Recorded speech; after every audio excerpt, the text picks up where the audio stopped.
on an ambitious plan to solarize universities with the view of making institutions of higher learning discard the use of fuel and fossil-based fuel.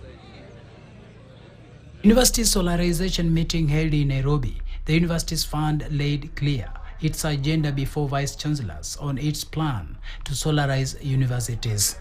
Universities Fund's Chief Executive Officer Geoffrey Monari said the intention is to help universities save up to 3 million shillings per month in power and electricity bills. On average, when we look at the university bills on electricity, most of them are at about 5 to 10 million per month. So if each university is able to save up to 30-40%, you can see the investment and the savings will be very high. The number of man hours that is lost when there is power blackout for a knowledge producing industry like universities is a lot and cannot be counted in terms of financial losses or financial gains. It's cheaper.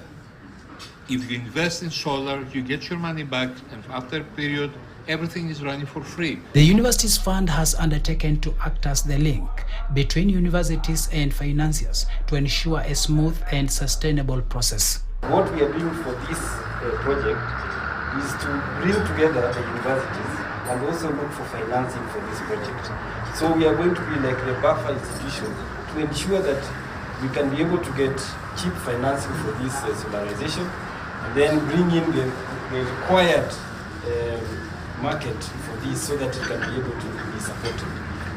Currently, public universities are faced with over 65 billion shillings in pending bills. It is widely reported that besides salaries, utility bills such as electricity consume much of the university's funds. However, the university's funds is hopeful that through solarization, the cost of running universities will drastically come down. Strathmore University demonstrated that over the last few years they have been able to save up to 80 million Kenya shillings. And that means that if we replicate that, we can be able to ensure that our universities become more sustainable. And that will be able to release some of the funds for them to pay the pending bills that they have. Because that is a bigger picture, and that is where we are here today. Because once you save on the costs, then you release more funds to be able to sustain the university much more.